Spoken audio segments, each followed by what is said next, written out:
Hey everybody, it's me, Yolanda. So, hope you guys are doing well out there. So, I have been kind of reading the book of Joshua, right?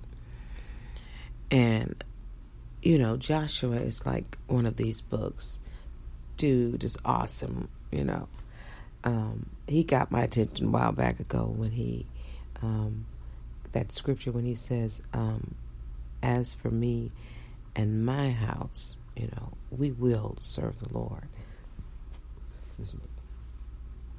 And that kind of like, this is my kind of dude here, right? So, anywho, and Joshua is just like a warrior. He's a fighting man. He's always at the front of the battle, right? Even when Moses was alive, Joshua was that guy. He ran the army. So he's again bad. He's a bad guy. So I'm reading the first chapter of Joshua, and I flipping just can't even get out of the first chapter. It is so filled with good stuff. I mean, the Lord is just talking to him, and he's telling him, all you got to do is just be strong, and be courageous. And I got it. I got everything else. I'm going to do this and I'm going to do that and the other. And it just speaks of the confidence, that God had in Joshua, the relationship that they had. I'm trying to get to that chapter so that I can read you a little bit of the first chapter. The other day I was walking, and I just couldn't stop going back because it was so beautiful. Okay, so here we are, chapter 1.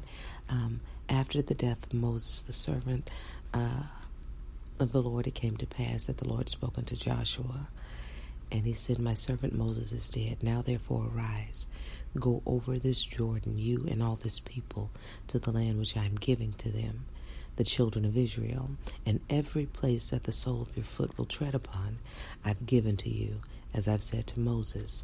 And then he goes on to name, the place that he's given him, and so on and so forth.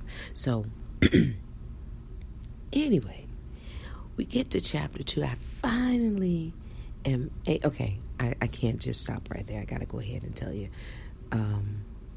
Okay, here he is. After he names it, I'm going to jump down to verse 5. No man shall be able to stand before you all the days of your life. As I was with Moses, so I will be with you. I will not leave you nor forsake you. Be strong and of good courage, for to this people you shall divide as an inheritance the land which I swore to their fathers to give to them. And then he says, only be strong and very courageous, that you may observe to do according to all the law which Moses my servant commanded you to do. Don't turn from it to the right or to the left, that you may prosper wherever you go. And it tripped me out that first. This is where I kept getting stuck at. He said, in the first sentence, he says, be strong and be of good courage, because you got to take this people somewhere. You've got these people that you got to lead, so you need to be have courage for the people on this one. And then he goes on the second time. He said, the only thing I need you to do is be strong and be very courageous, he says. And then be because be strong and very okay. And then be strong and very courageous, and observe to do all that is written in the law of Moses. And I got stuck on that. I was like, well, I wonder why he went from good courage to very courageous. But then again, as I said in the first part, he wanted good courage is like, this courage is for the people. So, you got to stay up, stay happy, stay motivated. You got to bring these people through. But the second part, keeping the law of Moses, this is going to take something extra. This is something that you need to pull up from the inside of you. You've got to be very courageous.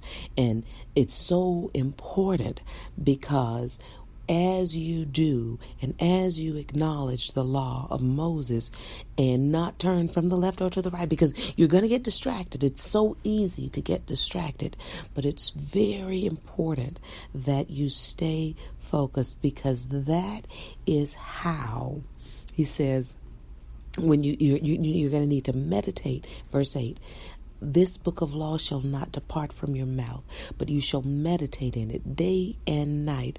Why? That you may observe to do all that is written therein. And see, this is where it's going to take that being very courageous. He said, because then, after you're able to do that, after you're able to meditate on it day and night, after you're able to do all that is written in the law, then you will make your way prosperous and have good success. And I'm like, how awesome is that? And he closes it and says, now, have I not commanded you? And he says one more time, be strong and be of good courage. Don't be afraid. Don't be dismayed, for the Lord your God is with you wherever you go. How wonderful is that? I mean, that is so filling. Oh my God. That's enough in and of itself. So, okay. Basically, as we said before, we already know Joshua was bad, but listen to God's commission to him. Listen the way God spoke to him, the confidence that God had in him. I think that was awesome. And so now, when he's getting ready to go over to the Jordan, I jumped over into chapter 2. And I finally made it through chapter 1. And then I get to chapter 2. And we're talking about Rahab. So I'm looking at into how, you know the story, how Joshua sent over a couple of guys over to spy out the land in Jericho. And they ended up running across Rahab. Rahab brought them in. And then, she kind of struck a deal with them. So I was tripping on how, after she did her thing, she talked to her folks, and she sent the people who had, the people of the town who had come searching the spies out. After she got rid of them, she goes back on the rooftop and tell the spies, now look, I know who you are. We know who your God is. We know all the things that he's done for you. We know all of the people that you guys have defeated. So I am clear about who you are. So here's the deal. So I'm like, I thought about these things, and I thought, how long had God been preparing Rahab for that moment? And let's see, I want to read this to you. Let's see. So she said, this is chapter 2, verse 9. 9b. I know that the Lord has given you the land, that the terror of you has fallen on us, and I know that all the inhabitants of the land are faint-hearted because of you. For we have heard how the Lord dried up the water of the Red Sea for you when you came out of Egypt, and what you did to the 2 kings of the Amorites and who were on the other side of the Jordan, whom thou utterly destroyed. Verse 11, and as soon as we heard these things, our hearts melted. Neither did there remain any more courage in anyone. Just knocked all the courage out of them because of you. For the Lord your God, he is God in heaven above and on earth beneath. Now, therefore, I beg you, swear to me by the Lord, since I've shown you kindness, that you also will show kindness to my father's house. And so I thought about that. I was like, was she just like an ordinary girl? Was Rahab one of these chicks? Because, it wasn't necessarily the end thing, if you will, that Rahab, based on her race, I guess you would say, that she would believe in God, right? The God of Israel.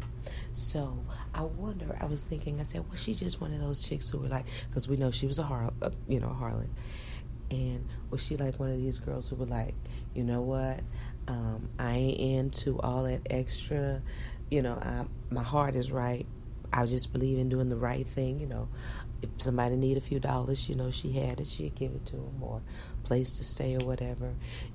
What kind of person was she on a regular daily basis? How long had God been preparing her for that moment? And how, did he prepare her? What type of things had she gone through? Or, again, what was the character of old Rahab for her to break it down and to get to this point where her faith basically, okay, I'm sorry. Let me share this with you. So we went on to find out, as I'm reading on, found out this was Rahab and she did this thing, and, they saved her. Joshua saved her. They brought her in. So Rahab goes on to become, the next day, started reading Ruth. How about Rahab is Ruth's mother-in-law? What? I was completely blown away. But anyway, so that's a story for another time. I'll get back with you guys about the story of Ruth. But Rahab, talk about Joshua's bad. Rahab was a pretty bad chick too. She was the mother of Boaz, and then we know that Boaz ended up marrying Ruth. So, and another thing that I recognize in the two, both Ruth and Rahab were outside of the tribe of Israel. So imagine that. So at any rate, I'm going to go ahead and shut it down now, close out. But thanks for listening to me, guys.